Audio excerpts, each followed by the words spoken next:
Hello ನಮಸ್ಕಾರ. ನಿನ್ನೆ ಪಂದ್ಯ ಸೋತ ಬಳಿಕ ಬೆಂಗಳೂರು ಬುಲ್ಸ್ ತಂಡ ಪಾಯಿಂಟ್ ಟೇಬಲಲ್ಲಿ 6ನೇ ಸ್ಥಾನದಲ್ಲಿದ್ದಾರೆ ಅಂತಲೇ ಹೇಳ್ಬೋದು. ಹಾಗಾದರೆ ಪ್ಲೇ ಆಫ್ಸ್ನ ಪ್ರಾಬಬಿಲಿಟಿ ಹೇಗಿದೆ, ಹಾಗೆಯೇ ಇನ್ನೂ ಎಷ್ಟು ಪಂದ್ಯ ಗೆದ್ದರೆ ಪ್ಲೇ ಆಫ್ಸ್ಗೆ ಹೋಗ್ಬೋದು, ಹಾಗೆಯೇ ಟಾಪ್ 4 ಇರೋದಕ್ಕೆ ಎಷ್ಟು ಪಂದ್ಯ ಗೆಲ್ಲಬೇಕಾಗ್ಬೋದು ಎಲ್ಲನೂ ಈ ವಿಡಿಯೋದಲ್ಲಿ ಡೀಟೇಲಾಗಿ ನೋಡೋಣ.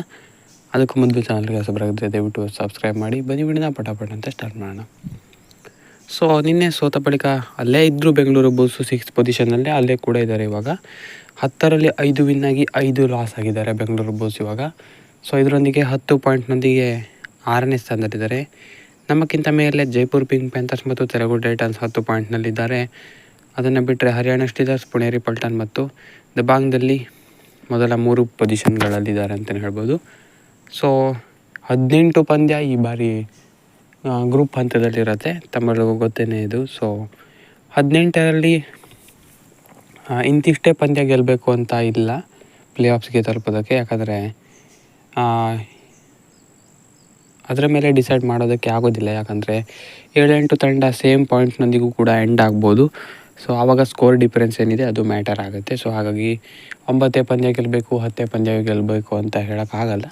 10 ಪಂದ್ಯ ಗೆದ್ದರೆ ಉತ್ತಮವಾಗುತ್ತೆ ಅಂತಲೇ ಹೇಳ್ಬೋದು. ಇನ್ನೂ 8 ಪಂದ್ಯ ಇದೆ, ಅದರಲ್ಲಿ 4 ಅಥವಾ 5 ಪಂದ್ಯ ಗೆದ್ದರೆ ಪ್ಲೇ ಆಫ್ಸ್ ಹೋಗೋದು ಕನ್ಫರ್ಮ್ ಅಂತಲೇ ಹೇಳ್ಬೋದು. ಪ್ಲೇ ಆಫ್ಸ್ ಅಂತ ಹೇಳಿದರೆ ಈ ಬಾರಿ ಟಾಪ್ 4ಅನ್ನೇ ಬೇಗ ಕನ್ಸಿಡರ್ ಮಾಡ್ಕೊಬೇಕು, ಯಾಕಂದರೆ ಚಾನ್ಸಸ್ಗಳು ಸಿಗುತ್ತೆ ಇನ್ ಕೇಸ್ ಏನಾದರೂ ಸೋತರೂ ಕೂಡ. ಸೊ ಹಾಗಾಗಿ ಪ್ಲೇ ಆಫ್ಸ್ ಇದು ಹೇಗಿದೆ ಅಂತ ಸಣ್ಣದಾಗಿ ನೋಡೋಣ ಬನ್ನಿ. ಸೊ ಮೊದಲದಾಗಿ 5ರಿಂದ 8ನೇ ಸ್ಥಾನದಲ್ಲಿ ಏನಿರ್ತಾರೆ ಅವರು ಪ್ಲೇಯಿನ್ ಪಂದ್ಯಗಳನ್ನು ಆಡಬೇಕಾಗತ್ತೆ.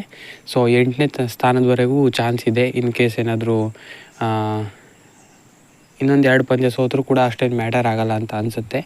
ಸೊ ಆದರೆ ಆಮೇಲೆ ಕಮ್ಬ್ಯಾಕ್ ಮಾಡಲೇಬೇಕಾಗುತ್ತೆ. ಸೊ ಹಾಗಾಗಿ ಮುಂದಿನ ಪಂದ್ಯಗಳೆಲ್ಲ ಇಂಪಾರ್ಟೆಂಟ್ ಅಂತಲೇ ಹೇಳ್ಬೋದು. ಪ್ಲೇಯಿನ್ ಪಂದ್ಯಗಳು 5ರಿಂದ 8ನೇ ಪೊಸಿಷನ್ನಲ್ಲಿರುವ ತಂಡಕ್ಕೆ ಆಗುತ್ತೆ. ಮೊದಲ ಪ್ಲೇಯಿನ್ 5ನೇ ಪೊಸಿಷನ್ ಮತ್ತು 8ನೇ ಪೊಸಿಷನ್ನಲ್ಲಿರೋ ಟೀಮ್ ಮಾಡಿದ್ರೆ, ಪ್ಲೇಯಿನ್ ಸೆಕೆಂಡಲ್ಲಿ 6 ಮತ್ತು 7th ಪೊಸಿಷನ್ನಲ್ಲಿರೋ ಟೀಮ್ ಆಡುತ್ತೆ. ಸೊ 2 ಪಂದ್ಯದಲ್ಲಿ ಗೆದ್ದ ತಂಡ ಎಲಿಮಿನೇಟರ್ 1ಅನ್ನು ಆಡಬೇಕಾಗುತ್ತೆ.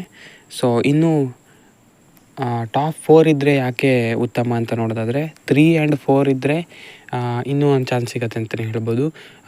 ಪಾಯಿಂಟ್ಸ್ ಟೇಬಲ್ನಲ್ಲಿ 3ನೇ ಮತ್ತು 4ನೇ ಸ್ಥಾನದಲ್ಲಿರೋ ತಂಡ ಇನ್ ಕೇಸ್ ಏನಾದರೂ ವಿನ್ ಆದರೆ ಎಲಿಮಿನೇಟರ್ 3 ಆಡ್ತಾರೆ ಅವರು. ಇಲ್ಲ ಅಂತ ಹೇಳಿದರೆ ಆ ಮ್ಯಾಚನ್ನು ಸೋತರು ಅಂತ ಹೇಳಿದರೆ ಎಲಿಮಿನೇಟರ್ 2ದಲ್ಲಿ ಆಡ್ತಾರೆ. ಎಲಿಮಿನೇಟರ್ 1ನಲ್ಲಿ ಯಾರು ವಿನ್ ಆಗ್ತಾರೆ ಅವ್ರ ಜೊತೆ ಎಲಿಮಿನೇಟರ್ 2 ಆಡಿ, ಅದಾದ ಬಳಿಕ ಎಲಿಮಿನೇಟರ್ 3ಅನ್ನು ಆಡಿ, ಆಮೇಲೆ ಕ್ವಾಲಿಫೈಯರ್ 2ಅನ್ನು ಆಡಿ ಫೈನಲ್ಗೆ ಹೋಗಬೇಕಾಗುತ್ತೆ. ತುಂಬಾ ಲಾಂಗ್ ಆಗದ ಪ್ರೊಸೆಸ್ ಅಂತಲೇ ಹೇಳ್ಬೋದು. ಇನ್ನು ಫಸ್ಟ್ ಮತ್ತು ಸೆಕೆಂಡ್ ಪೊಸಿಷನಲ್ಲಿ ಏನಾದರೂ ಕ್ಲಿಯರ್ ಮಾಡಿಕೊಂಡ್ರೆ ತುಂಬಾ ಚೆನ್ನಾಗಿರುತ್ತೆ. ಯಾಕಂದರೆ ಒಂದು ಮ್ಯಾಚ್ ವಿನ್ ಆದರೆ ಡೈರೆಕ್ಟ್ ಫೈನಲ್ಗೆ ಹೋಗ್ತಾರೆ.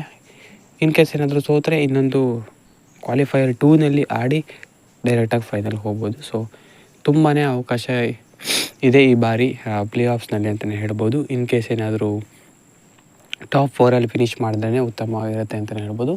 ಸೊ ಟಾಪ್ 4ನಲ್ಲಿ ಫಿನಿಷ್ ಮಾಡೋದಕ್ಕೆ 11 ಅಥವಾ 10 ಪಂದ್ಯ ಮಿನಿಮಮ್ ಗೆಲ್ಲೇಬೇಕು ಅಂತ ಅನಿಸ್ತದೆ ಈ ಬಾರಿಯ ಕಾಂಪಿಟೇಷನ್ನ ನೋಡ್ತಾ ಇದ್ದರೆ.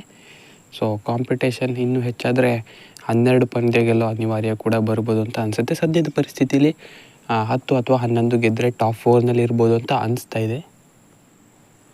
ಏನಾದರೂ ಚೇಂಜ್ ಆದರೆ ಆಮೇಲೆ ಅಪ್ಡೇಟ್ ಮಾಡ್ತೀನಿ.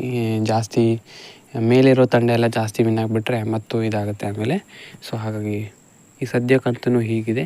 ಸೊ ಫಸ್ಟ್ 2 ಇದ್ರಂತೂ ಲಾಟ್ರಿ ಅಂತಲೇ ಹೇಳ್ಬೋದು. ಇನ್ ಕೇಸ್ ಏನಾದರೂ 3 and 4 ಇದ್ದರೂ ಕೂಡ ಓಕೆ ತೊಂದರೆ ಇಲ್ಲ.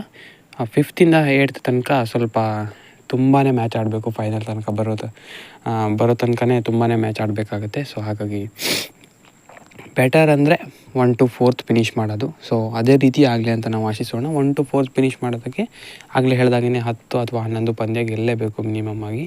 ಸೊ ಇನ್ನೂ ಕಾಂಪಿಟೇಷನ್ ಟಫ್ ಆದರೆ 12 ಪಂದ್ಯ ಗೆಲ್ಲೋ ಸನ್ನಿವೇಶ ಬಂದರೂ ಬರುತ್ತೆ, ಹೇಳೋದಕ್ಕೆ ಬರೋದಿಲ್ಲ. ಇನ್ನು ಸ್ಕೋರ್ ಡಿಫೆನ್ಸ್ ಮೇಲೆ ಒತ್ತು ಕೊಡಬೇಕಾಗತ್ತೆ ಆವಾಗ. ಯಾಕಂದರೆ ಇನ್ ಕೇಸ್ ಏನಾದರೂ 2-3 ತಂಡ ಸೇಮ್ ಪಾಯಿಂಟ್ಸ್ ಇದ್ದರೆ ಸ್ಕೋರ್ ಡಿಫ್ರೆನ್ಸ್ ಅದಾದ ಮೇಲೆ ಟೀಮು ಮೇಲ್ಗಡೆ ಪೊಸಿಷನಲ್ಲಿ ಇರುತ್ತೆ. ಸೊ ಅದನ್ನು ಕೂಡ ಇನ್ನೂ ಮೈಂಡಲ್ಲಿ ಇಟ್ಕೊಂಡು ಆಡಬೇಕಾಗತ್ತೆ ಬುಲ್ಸು. ಅಷ್ಟೇನು ಪ್ರೆಷರ್ ಇಲ್ಲ. 8 ಪಂದ್ಯ ಇದೆ. 8 ಪಂದ್ಯದಲ್ಲಿ 5ರಿಂದ 6 ಪಂದ್ಯ ಗೆದ್ದರೆ ಆಲ್ಮೋಸ್ಟ್ ಟಾಪ್ 4ನಲ್ಲಿ ಪಕ್ಕ ಇರ್ಬೋದು ಅಂತ ಸ್ಟ್ರಾಂಗಾಗಿ ಅನಿಸ್ತಾ ಇದೆ. ಸೊ ನೋಡೋಣ, ಹೋಪ್ ಫಾರ್ ದಿ ಬೆಸ್ಟ್ ಅದೇ ರೀತಿ ಆಗಲಿ.